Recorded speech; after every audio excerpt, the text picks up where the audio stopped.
is the Abby Normal Podcast, here to tell you that you're weird, and that's normal. VM is all-encompassing. Voicemails, voice memos, vagina monologues. It's the shit that, like, we weren't intentionally recording. Right. Since Annie and I are currently fun-employed, I'm not entirely sure what possessed us, but we decided to take a motorcycle training class. My husband and my sister ride a motorcycle, so we figured if they could do it, why can't we? The first thing we did was go to Harley Davidson. We worked with this amazing guy named Brian who put us on this stationary bike and taught us how to shift gears. It was awesome. Brian was super low pressure, explained everything to us, and we left feeling more confident than when we arrived. Here's his final advice to us. Do what the instructor says, don't feel what he's saying. Okay. That way, if you get an instructor that's like, yeah, doesn't matter. Okay. If you just do what they say, don't get scared, don't let your adrenaline control you. Okay. Just have fun. You're having fun, then it doesn't matter what you're saying, what's happening, whatever. They can tell you, okay, you're done, get out of my class. Leave laughing. I destroyed your bike, I don't care. Doesn't matter. As long as you guys have fun. If you're not having fun, then why are we doing it? Sounds good. Did you feel good about having gone to do it a second time? Me too, for sure. And I like that it's raining today. So I'm like, okay, this is the vibe of how it's going to be on Saturday. Yeah, right? Mm-hmm. So I'm feeling like a 6 confidence level to attend the class. Not like a 6 confidence level on I can ride. That's still like a 2. Yeah. But I can attend the class is like a 6. I feel the same. I feel really good about having at least a little bit of a heads up on the shifting stuff. Like, that feels really good to be prepared for that. Right. But like as I was doing it, I was thinking, okay, I'm obviously like watching the odometer and like Okay, so I was all that, but I'm not going to be able to do that when I'm actually riding because I'm going to need to look at the road. You know? Which I think was he was saying the difference between like feeling it, right? But something that's tripping me up, and I'm sure it's something I just need to like get used to, is watching the RPMs versus the odometer. Oh, right. Yeah. He's a salesperson, and he wants us to buy a Harley immediately. He does. Which, I don't know how we're going to break his heart and tell him that's not going to happen. No, a Harley is not what I desire. No. I mean, even if I buy an actual motorcycle versus a scooter, it's not going to be a Harley Davidson. It sure isn't. That is just not my style. No, and it's just too much bike. It's too much bike. And Harley needs to work on their image, man. Like, I just don't feel like... It doesn't feel super lady-friendly. Oh, yeah, it is not lady-friendly. No. Also, judging by, like, the fact that the smallest bikes they have are still kind of giant, like... Yeah. That's also not super lady-friendly. Right. They need to make a lady rider bike. Yeah, they do. Take note, Harley Davidson. And also... give Brian at the Oakland Harley dealership a raise because he's the shit. Brian's the best. He's the fucking best. It's not your fault, Brian. It's not you. It's Harley. The training starts with a classroom session in the evening where they teach you all the ways you could potentially die while riding a motorcycle and ways to avoid those things if humanly possible. We had a great instructor, John, and the class was filled with newbies, so we didn't feel too intimidated. Then there's 2 days on the bike. You start by just putting your bike in neutral and rolling it forward with your feet. So by the time it was time to hit first gear, we were itching to go. Here's how we felt right after day 1 concluded. Honestly, pretty good. I mean, I basically feel like we kicked ass. Yeah, we didn't drop the bikes. No, we rode motorcycles. Yeah, we rode them. We rode motorcycles all by ourselves. Yes. Yeah. I got really nervous at the end because someone pulled in that little Volkswagen over there. I thought it was Aaron watching us. Oh. Because at first they were way over in the other side of the parking lot, and I was like, fuck, he did come to watch us. And then that made me really I don't know why, but that made me really, really nervous because he's very judgmental. Right. And it was like during the hardest exercise.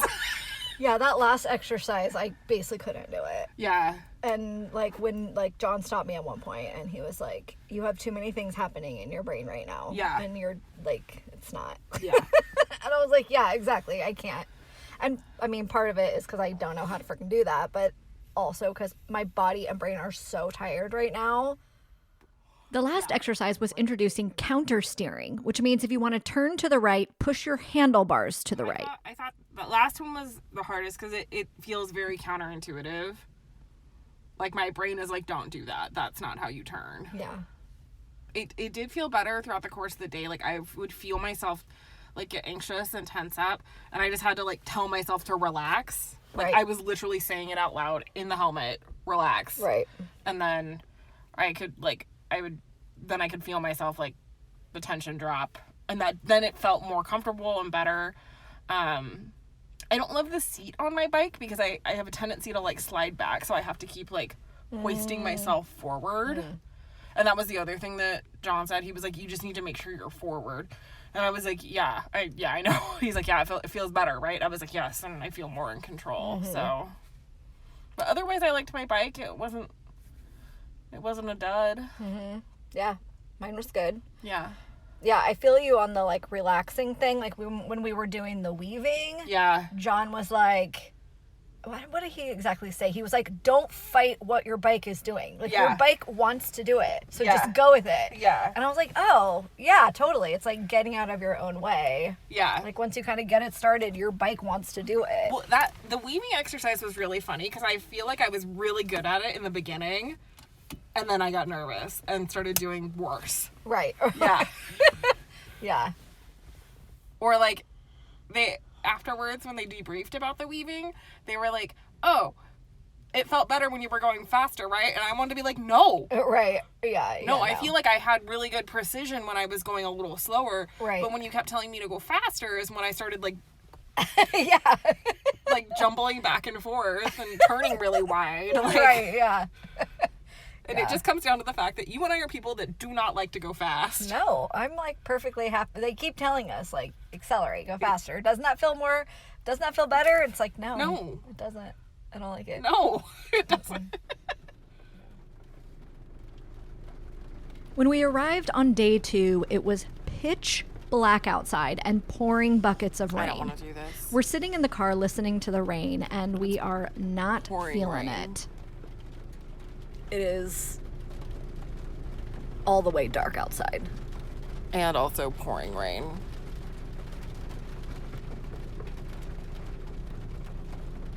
I do not feel like I have the skill level on a motorcycle to navigate this.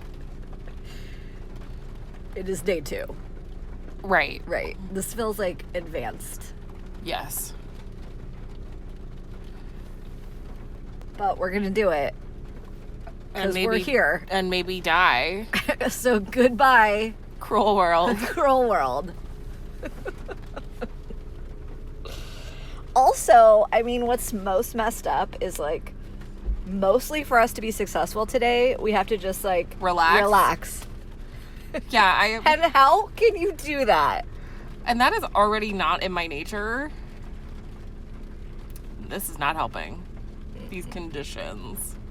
My condition is in. We got out of the car and crammed into a dark storage container with 10 other students. Some people had rain gear and some didn't, and people were frantically taping old plastic pants onto their legs. It was so cold, we huddled together at the mouth of the container and stared out into the dark, just watching the sheets of water pour from the sky. We were all silent because we were all terrified. I'm not going to lie to y'all. It was hard. My winter Vans were sloshing with water within 10 minutes, and my fingers were frozen into my husband's giant motorcycle gloves, making shifting particularly difficult. One dude laid down his bike, which made my heart stop beating for the minutes it took him to recover and get back on. By the end, we were mentally and physically exhausted. I would akin it to childbirth. By the end, you've accomplished something, but your brain tries to block from memory how difficult it was. I came home and cried on my husband's shoulder, which is not something I've ever done. But we did it. We finished the class and now know that we can ride a motorcycle should the zombie apocalypse finally arrive. Other than that circumstance, I'm good.